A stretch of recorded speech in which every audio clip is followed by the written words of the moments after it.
All right, we are back to the Workplace Wonder Lessons from the Experts. It has been a couple weeks. I have been dealing with some school stuff, which is always interesting. It seems like it comes in waves, all the different types of work that I have to do and all the writing. I think I saw yesterday an email from Grammarly, which is like a grammar editing software, and it helps me make sure I'm not uh, writing in ways that are completely unprofessional. And I think I saw that in the last month, I've written over 1 million words, which is insane to think about. But it's been a busy month, so I'm sorry if anybody's missed the show, but you can always find the show on podcast form in any of the places that you like to listen to podcasts: Apple Music, Spotify, Amazon Music, all of that stuff. The podcasts live there. I am excited for today. We have a great guest who is really doing some interesting work, has some interesting ideas, and to me, a lot of ideas that make a ton of sense and really bring a sense of personal identity to the workplace, and or as I believe she likes to call it, ownership to the workplace, personal ownership. So today I have Niki Avraam on the show, and we'll be talking about creating an ownership culture. Welcome, Niki. Hello, I didn't butcher your last name, right? Avram. Avram. It's Avram. all Okay. good. Yeah. All right. Close, right? So welcome to the show. Thank you for joining me. And we just had a lovely little conversation for about 10 minutes or so. And so I'm even more excited now to talk to you. So if you'd like, feel free to introduce yourself. Like I said to you before we started, I prefer our guests to be able to bring their own bio to the show and to be able to touch on the points that are important to them. So please, Niki, introduce yourself. Yeah, no, I was trying to bore you with that, wasn't I, behind the scenes? But you quite rightly said, save it for the show for our listeners. So I'll try not to go into too much of a monologue because it feels like the description of what I do, who I am, seems to change these days on a daily basis. It's a kaleidoscope. So I'm an employment and discrimination lawyer by trade. I have a firm that I started 10 years ago. It's called Howat Avraam, and we're based in London. And before that, I built employment and discrimination law departments within larger firms. Not, I think you call it big law over here. We call it magic circle in the UK, but it wasn't in kind of massive. It was sort of mid-size, but that's what I was doing. I was building, and it was like quite an entrepreneurial journey through law. I would describe it, an unconventional journey. And I was saying to you behind the scenes that I have become rather obsessed with various questions and concepts around leadership, mindset, future workforce. And I'm very focused on those at the moment. Like, how do we shape the workforce for the future?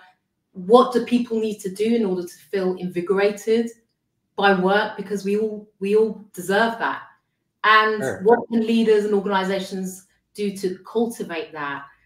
And that's really what's led to this talk and this focus on ownership culture, because I think having agency and ownership in the way that we work is just so very important for so many reasons that we can go into. So yeah, I told you I'd go into a monologue, but I'm a sucker for a good monologue. I appreciate any monologues you want to give. I enjoy it all, and I'll pull out any nuggets that I can.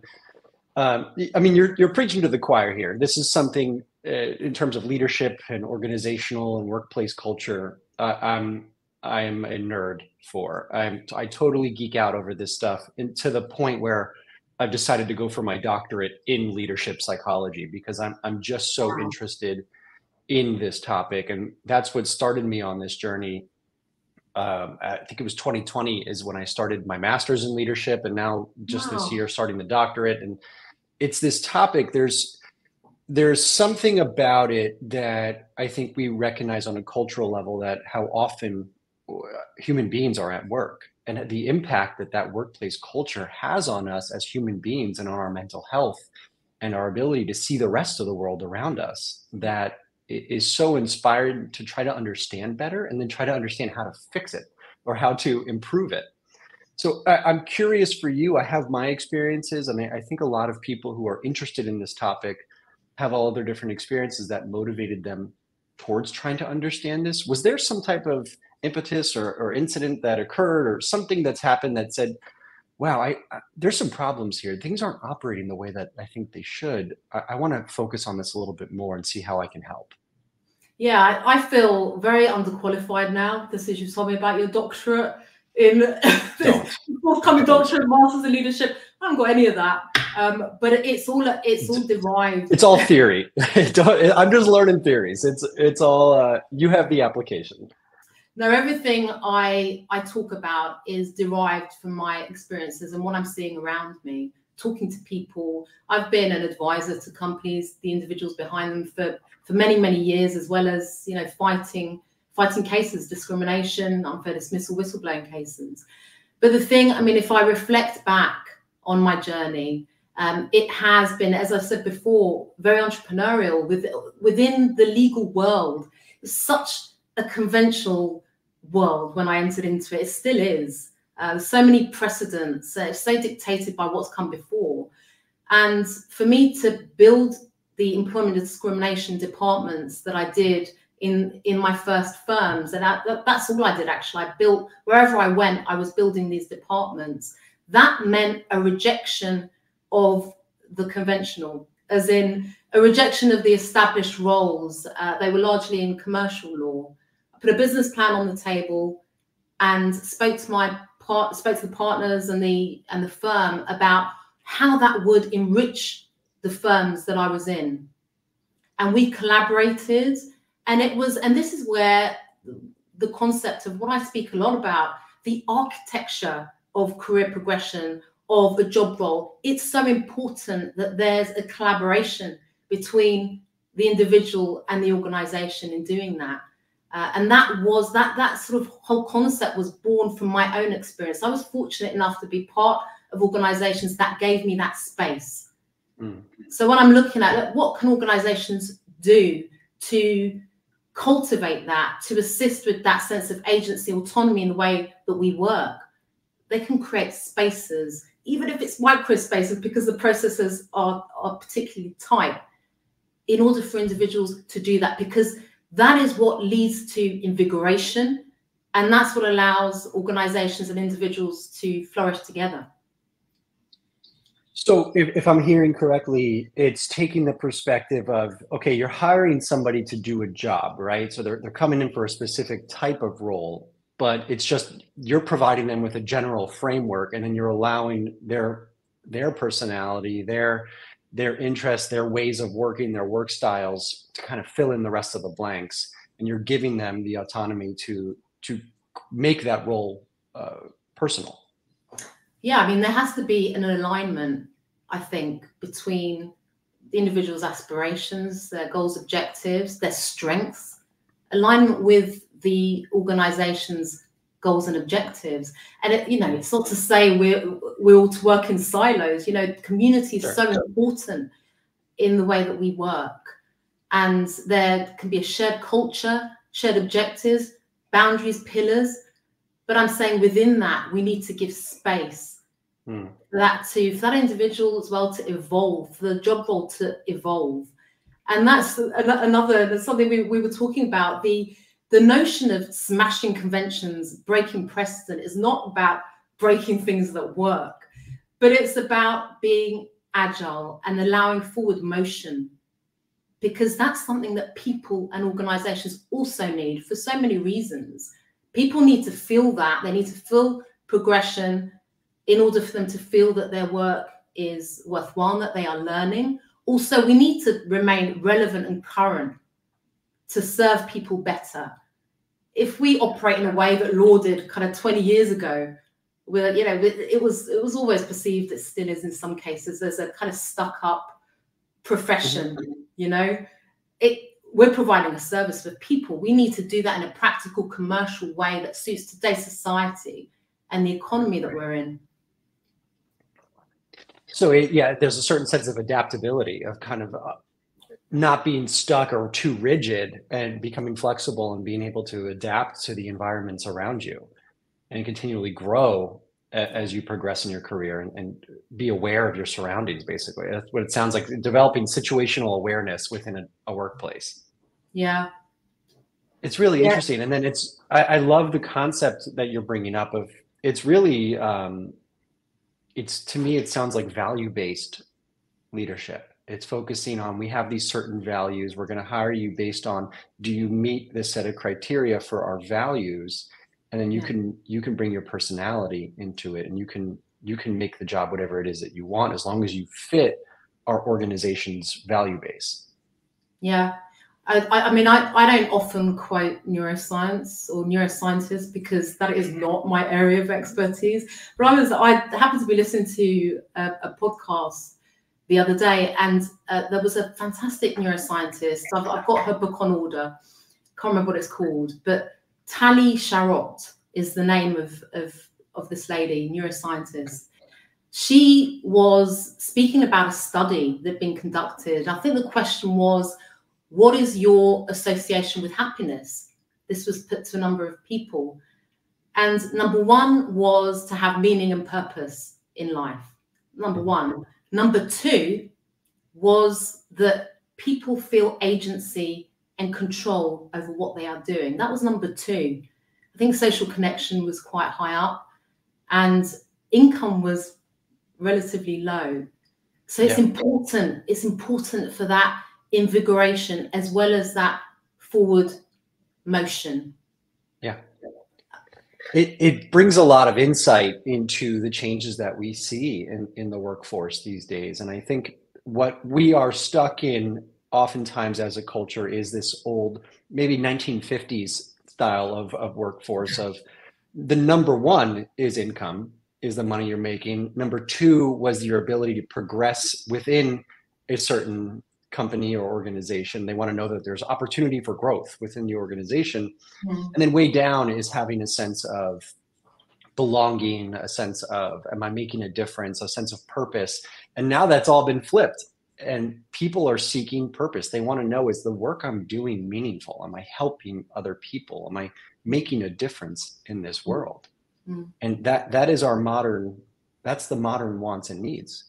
But it's taking a bit of time for the world to catch up. And I don't know how it is in the UK, but I know here in America, especially in the law field, it seems like the law field's slowly progressing. Not to bash the law field here in the US, but it's sort of slowly progressing towards that, and it's lagging behind the rest of the corporate culture world when in terms of changing to meet modern demand. Right. We've only just got out of paper. Yeah. During COVID times, we had to kind of accelerate that change and get everything kind of digital. But no, it's it's been an industry, a profession, and not to lawyer bash or industry bash, but it's been one that's been slow to move in terms of the approach and the attitude around and the distinction between, okay, we're a profession, but we're providing a service. When I went into these firms as a younger lawyer, even to build these departments and to create this new practice area, it wasn't the done thing. It doesn't sound that radical now, but it was almost like lawyers were perceived as being above the business development. It was a bit scrappy, to have to go out there and get your own clients. Right. But I mean, I'm from a very entrepreneurial background. My father came to this country, to the UK, from a tiny island, Cyprus. And he worked, he did loads of jobs. He was a waiter. He worked in a chicken factory for a stint. He then opened a fish and chip shop, which is our national cuisine here. Yep. And then he went on to open a hairdresser's. So I didn't realize it when I went into law, but I was able to bring all of that into a very different world. And, when we started our firm, my partner, Matthew, and I, we had that approach. We wanted to be really multifaceted with our recruitment, as in align the technical with people that had a diversity in skills, whatever you want to call them, soft skills, power skills, essential skills, but also diversity in professional and non-professional backgrounds. you know, because we knew that that would really enrich the organization. And I was thinking, as you were talking before, about what you've done and how you've brought in this types of cultural shifts into law firms. I was thinking, I was curious of what their reactions were at first, because I know people are typically pretty uncomfortable with change, which I think is a universal issue, right? We deal with that no matter where you live. And so I could imagine that these organizations or these law firms were fairly taken back at first, or maybe needed some selling on why this is good for them when you brought this information into them. Did you receive some pushback when you would present these options to them or these ideas to them? Yes. You know, going in there, I was incredibly enthusiastic, strong at work ethic, but very conscious also that I didn't want to go in there and say, you know, I've got a great idea and this is how I'm going to change the firm.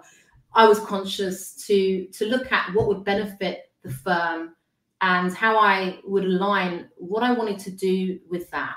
And, you know, of course, there was some pushback, particularly from senior partners, because I wanted to collaborate with them so we could give this full service to the existing clients of the firm. Everyone was really possessive over their clients. That was their currency. So not everyone was receptive to that. But I learned, I had a rule and I still have it. It's called the no shame rule. So, you know, I've worked in a lot of male-dominated environments before I set up my own firm. And actually, I'm showing my age here, but when I first went in, you know, I had to attend, or I wanted to attend, these networking events, you know, because I was there to develop business as well as do all of the lawyering. And there was still, they didn't call them this, but they were pretty much male-only events. So whether it was going to the races, which is kind of horse racing, or you know, some other sporting event, you know, it would be known that it was just men that went to those. But who was attending? They were the decision makers of the potential clients. They were the CEOs of this company and that company. So when you know, if we were sitting around the table and having a business development meeting, I felt the need to say, I should be at that event because I'm here to develop business. I was providing justification, but also it was part of almost kind of a daily battle in a good way, right? My efforts towards making things more equal and changing things was in that daily way. I wasn't going to raise a grievance. I didn't sue them, but I did say, this is why I should attend, with the knowledge that that would pave the way for other women to attend these events, because it was so ridiculous that it, you know, even then, I'm not talking 50 years ago, there would be this thing that only men were supposed to be going to these events. And I started going to those events, and other women started going to these events. And I don't know, I can't remember whether it, you know, it generated any business, but that almost wasn't the point. The point was, again, that forward motion, that pushing forward, as well as the thing that absolutely didn't sit right, that just wasn't fair, it wasn't equal, it's frankly discriminatory. Yeah, no, you're breaking down barriers that are important, that need to be broken, but somebody has to step up and be a social justice warrior and step in and do that important job of saying, hey, I'm not going to stand for this discrimination or this inequality anymore, and I'm going to show up, and I am of equal value to the rest of you. So that's good for you. Bravo. That's amazing. I love that you did that and had the courage to do that. I think we all say, you know, this should change. This should stop. We need to do this. We need to do that. But so many of us are afraid to take that step and say, I'm going to be the one to just break down that barrier and not do it in an aggressive way, but just show up and be your authentic self and say, I'm here. I don't have a problem being here. So bravo to you for that. I love that. So there's been a few, and this kind of reminds me, and I'm curious if this falls in line. There was a term that you used called preferred discomforts. And I imagine it was pretty uncomfortable going to some of these male-owned or these male-only events in the beginning.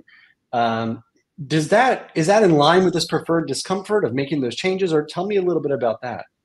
Yeah, I think it is. I mean, so I came up with this phrase preferred discomforts because, you know, it's meant to distinguish between, okay, you know what you really don't want to do, right? we shouldn't be doing the things that we absolutely don't want to do.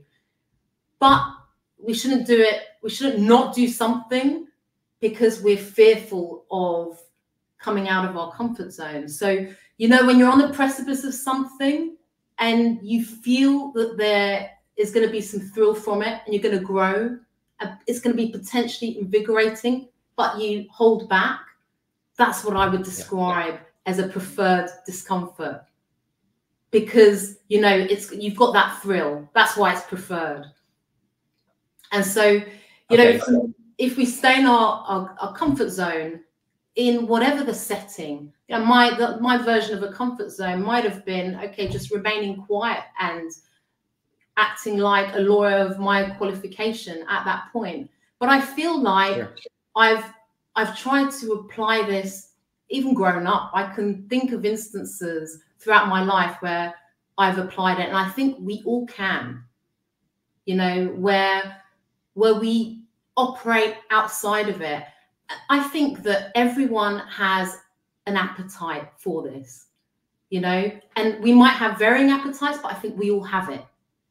Because I think that feeling of invigoration is really necessary for our happiness and our motivation. You know, if things stay the same, if we stay inside our comfort zone, even if we don't realize that actually we're not that happy in that space, you know, I think that's dangerous. And that's why this whole thing of preferred discomfort is so important in every respect. And it's important in work and in life. And at work, we can cultivate that, organizations can cultivate that by encouraging people to evolve, the people within their organization, to talk about, okay, what's the progression plan for you? You know, how are you going to move forward? How are you going to evolve? How are we going to change up your role? Even if it's kind of a sideways move, even if it's not, you know, that traditional trajectory upwards. What are we going to do to mix things up? That keeps things interesting. You know, that keeps us alive. And that's why I think it's so important. Every time I've done something that's felt a bit uncomfortable and I've pushed through it, you know, I've been happy for that. I have felt invigorated and alive. Yeah, that is always just a great reminder that you're alive. I think that's a beautiful way to put it. Every time that we step into those comfort zones or outside of those comfort zones, it's just it's a beautiful process of growth. And not to sound cliche, but they always say that the most growth is on the other side of those comfort zones. So I love the idea of preferring discomfort, or using that discomfort as an indicator of like, oh, this is good for me. I'm gonna use this discomfort as a motivator for me to grow and to change and to become a better person or a more learned person, whatever that may be. Yeah, you know, I was really proud of myself for coming out with this phrase, and then I Googled it, and it turns out it's out there. This notion of preferred discomfort seems to be out there, like with a lot of things, you know, which means that I think it resonates. It's out there, but I think that you made a new phrase with it, right? So you've changed it a little bit to a way that just shows us that, you know, discomfort is not a bad thing. I think people hear discomfort and say like, okay, I'm going to avoid that. But preferred discomfort is kind of a different mindset of, hey, I'm going to prefer this. I'm going to prefer this discomfort, and I'm going to go for this and know that I'm going to be growing and safe on the other side of this discomfort. There's there's a group of people I watch on YouTube called Yes Theory that their phrase is seek discomfort. So they're constantly looking for opportunities for growth and putting themselves in uncomfortable situations so that they can connect with other people and learn and expand their who they are. And it's a beautiful. I love what they do on Yes Theory. It's great. Yes Theory. Yes Theory. Yeah, they travel the world and they put themselves in uncomfortable situations. They go to the countries that people are saying, oh, that's the most dangerous country in the world. And they'll go there and they'll go connect with the locals and see, oh, wait, there's a beautiful culture here. And there's people here who have so much joy and lessons to teach us. And yeah. That's outside of, yeah, it's beautiful. And, you know, speaking of the discomfort piece as well, I actually made a post yesterday of how uncomfortable I've been over the last week, what have you exploring been up myself. to? Well, there's an assignment that I have to do for this. It's the final assignment for this class I'm in, and it's the leadership development plan. Okay. And which sounds lovely and easy until you really dive into the work. And it's a very basically 15 to 20 pages of looking in the mirror is how I described it. And that means it's your development plan, right? Yes. Okay. Yeah. So it makes sense that this program is starting at this place where you have to learn yourself first before you can help others, which totally makes sense. But you know, it's just not easy. You know, taking a look at yourself and really evaluating not just your strengths but your weaknesses and the times that you get intimidated by other people and the areas that are uncomfortable and the areas you don't like about yourself. Yeah. And it's uncomfortable. And I realized for so long of how long I've not wanted to look at some of these areas. And I just wanted to pretend like they don't exist. But I know doing this assignment on the other side of this is growth. Yeah. And putting together this plan, it means that I have to take some steps forward for myself in my personal and professional journey. And that's uncomfortable. Yeah. But I know what comes on the other side of this. And I know that means I'm going to be better for this. So stepping into that, it's a preferred discomfort. I need to prefer this discomfort. Discomfort. You know, that resonates actually because I went to Mumbai, India in June, so very recently. And I went there with this fantastic group of global leaders. That's what we were all calling ourselves, global leaders. With an organization called Common Purpose, which focuses on cultural intelligence, cross-boundary leadership, which is all about, you know, being accepting and agile around people who have different ways of learning, different ways of being, different ways of operating, you know, past the typical characteristics of race, sex, or whatever. But I went to Mumbai to address this question: how are we going to shape the workforce for the future? And you know, it was such a fantastic classroom. We went to all types of organizations, not-for-profit, big corporations, government agencies, and it all felt uncomfortable because it was this new world. And you know, we were speaking to so many different people from so many different walks of life. But there was this, it was so energizing. I came back and I thought, right, you know, I'm going to just launch into answering this question and addressing all these issues and doing whatever I think is necessary to bring all of these things to light. And it was that kind of invigoration. And there, you know, everyone that I met had this energy, and they were all unified in the want to, you know, to prosper, move forward, for the economy to grow there. You know, it's a fast-paced environment, and the demographic there is young, so they're pumping loads of energy and resources into the education, trying to bridge that gap. Right. But within that they were all referring to the fact that they wanted to feel invigorated. They wanted agency in what they were doing, alongside and within that unity. Yeah. You know, they all had the same broad goal. And I came back from that, from being in such a different environment. I mean, it took me about 15 minutes to figure out how to cross the road in Mumbai, as in, like, you know, here in the UK, I don't know if you've come here or driven here or whatever, but it's very ordered the way we drive. You know, I go anywhere else, Mediterranean, Italy, Greece. It's chaos.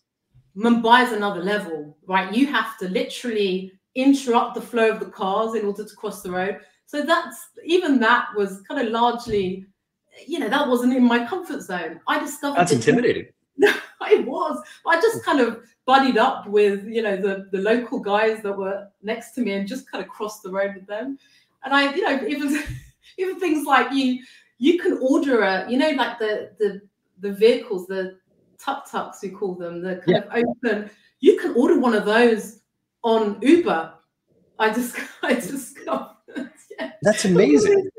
But no, I'm steering completely away from the point. But it was, I mean, that was a sort of energizing experience, and the whole thing. And part of what we're talking about as well is almost converting some of the negative mantra to positive, like things like imposter syndrome. I was trying to look at that in a positive way, you know, as in, especially if I'm the only, if you're the only one of something in a room, maybe imposter syndrome is heightened, but actually it can be a positive. You know, we can flip that to, you know, nurturing that and thinking, actually, you know, if I speak louder than that voice inside saying I don't belong, then it's okay. I can overcome that, you know? Right, break that barrier. Mm-hmm. By the way, I think there's a great metaphor there with crossing the street in Mumbai. I think there's some great metaphor for, you know, you expect to go straight across and make it easy, but all of these unexpected things are coming your way that you got to kind of stick and move, jump around. It's never a straight line to get to your goal in business. No way. The traffic is unbelievable there. But yeah, I'm going to write a piece about that. Yeah, there you go. Yeah, I think it's a great metaphor right there for reflects the rest of the world and the business world. You're never going to get somewhere in a straight line. You got to jump around, go backwards, go forward, move around to the left, right. We should collaborate together. I love these kind of road analogies. All right, perfect. So there was a couple things that you had brought up that I also was looking at. You brought up, you related creating the ownership culture, and one of the things that you related it to was the Greek Cypriot kitchen. And can you tell me a little bit about that? It triggered some thoughts in me, but I want to hear what that means and what was it like in a kitchen like that? What does that mean? Well, you know, it was busy, it was hot, so it does sound odd. Leadership lessons from a Greek Cypriot kitchen. This is the notion that we can use our life lessons and apply them to leadership. So just taking like a really quick step back, you know, I give talks to universities, so Gen Zers, right? And a lot of them haven't been in the workplace yet, or maybe they've done a, you know, kind of sandwich year or something, but they haven't been right in the workforce. And I, you know, in an effort to say, look, you don't have to be in a traditional leadership position. You don't have to be a boss or a manager in order to exercise that leadership mindset and that entrepreneurial mindset. You can take that from your own unique experiences and almost be a leader from day one. That's what I'm trying to encourage, because it is all up here. So leadership lessons from a Greek Cypriot kitchen, that was about my experiences growing up. So, you know, we had on a Sunday, we'd have loads of people around, and it's not like it wasn't opulent, but, you know, it was important that we had loads of food on the table. That was the thing, because we wanted to present the best version of our home. Hospitality was so integral, and it's still integral in my life, you know.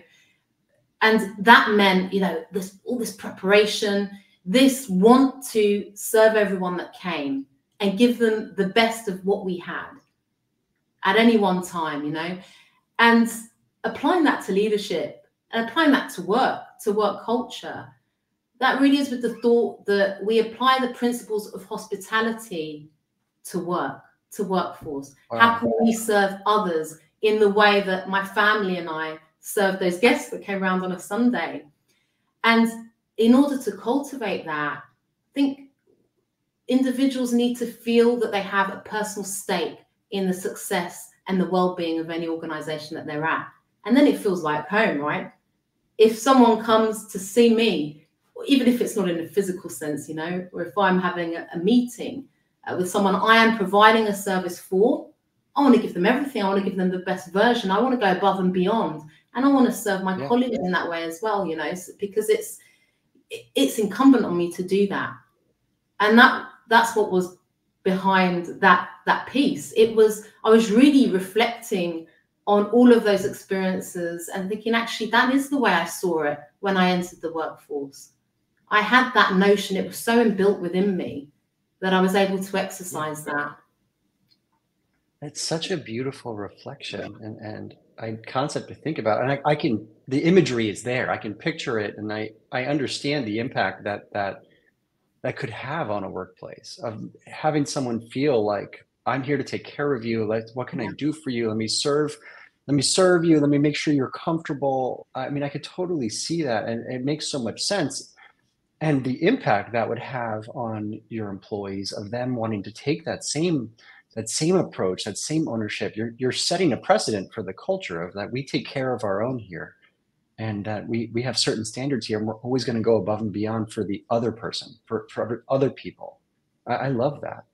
Yeah, I really, I would love to just enlarge a community around that, where we look at what are the life lessons that we can apply to leadership, workforce, because there shouldn't be, and I think we're all aware that the distinction doesn't have to be so stark, between the professional and the personal. Those platforms can operate, they can serve, one can serve the other. We could take that. There's so many. I mean, I do it with humor as well, because I just find it funny that I'm taking leadership lessons from the Greek Cypriot kitchen, but also places that I've been. I mean, I wrote a piece for leadership lessons from Mumbai, leadership lessons. I went to Naples to visit my brother-in-law lives there. And I went to a really well-known pizzeria. It's been around for kind of hundreds of years, I think. And it's a family-run business. It's been through the generations. And the leadership lessons from one of the best pizzerias in Naples was about the fantastic way that they were able to balance tradition with innovation, even down to creating a new pizza base, but they were still honoring all the family traditions, but they weren't being shackled by what's come before. They were moving forward, and they were, expanding the brand. They've opened a place in New York and in different parts of Italy, and they've got kind of pizza stands. So there's so many things that we can all think of, places that we've been, people that we've been inspired by. Yeah, everyday things that we can apply. There doesn't have to be a distinction. I mean, you're really expanding the way that I'm thinking about all of this, and it's so interesting. What I'm realizing is that I think organizations tend to play a role based on what they feel a workplace should look like. And it's sort of this, what's the word I'm thinking of? It's like a very sterile environment that's structured, and everyone's supposed to behave a certain way, and it lacks identity and authenticity. And what you're talking about is bringing a personal touch, a sense of warmth to a workplace that makes people feel comfortable. It gives a sense of identity and helps you to be remembered. We talk about what we remember from people is not what they say, but how they feel, how they make you feel. Maya Angelou, right. So this is exactly what you're talking about, is bringing a sense of feeling and emotion and identity to a workplace, which it's so important. And I don't think it can be emphasized enough, is that if you want to be successful these days, people have to feel like they belong. They have to feel a sense of connection to that workplace, or it's just another building you're going into and doing a job, and you're going home, and that's it. Yeah, I'm completely with you there. And it's, I mean, I've drafted them myself, the mission statements of who we are, all of that. And it's difficult for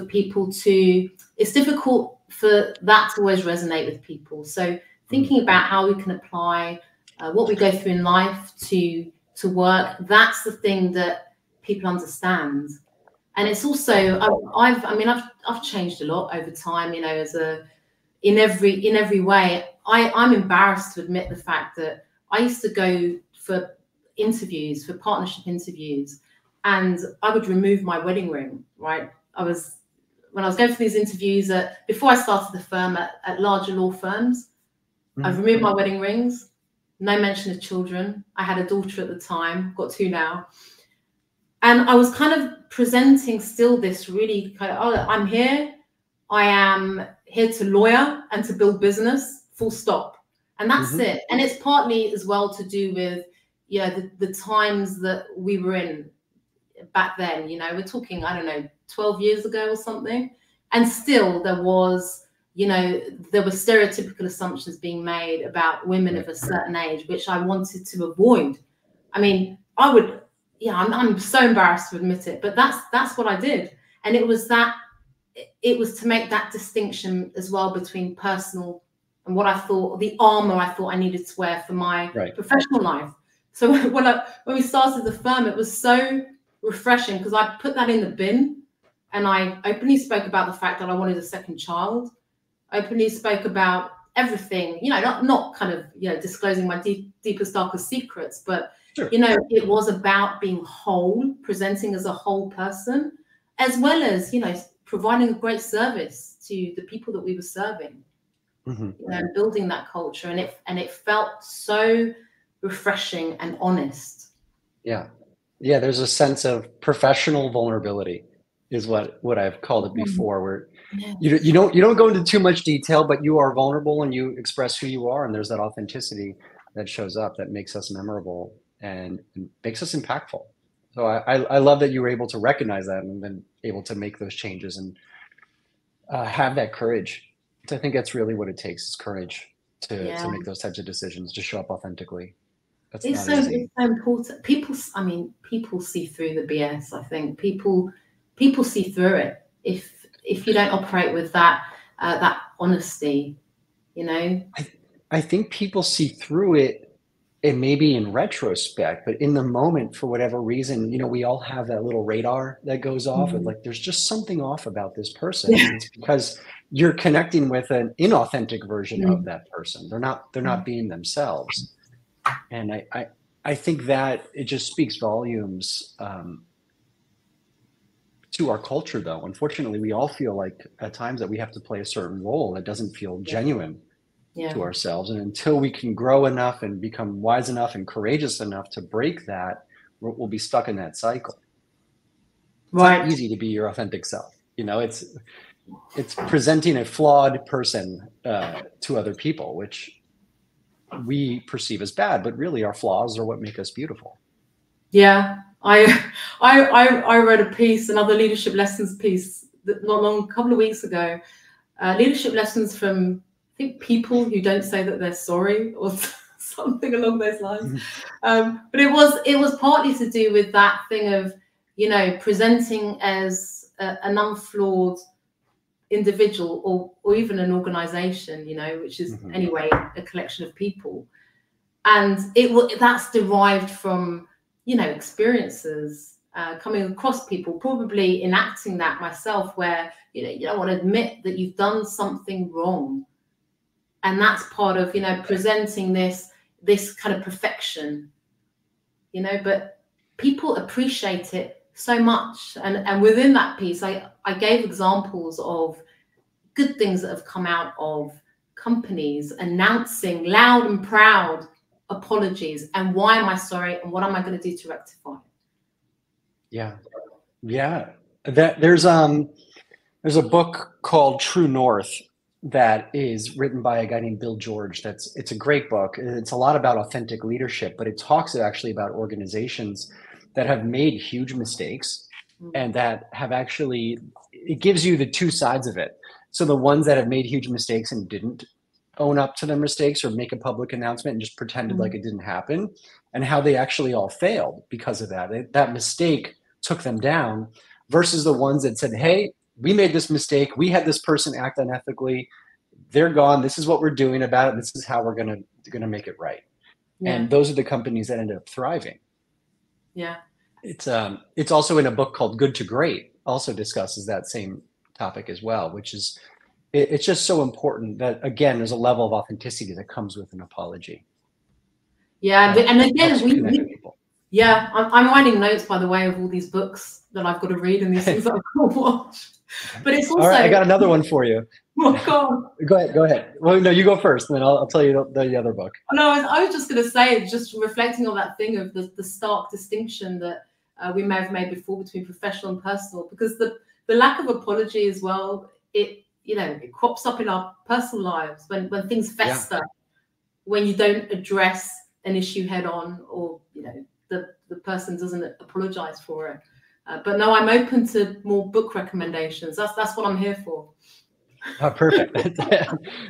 There's one I think that you'll really appreciate, given what you talked about with the Greek Cypriot kitchen.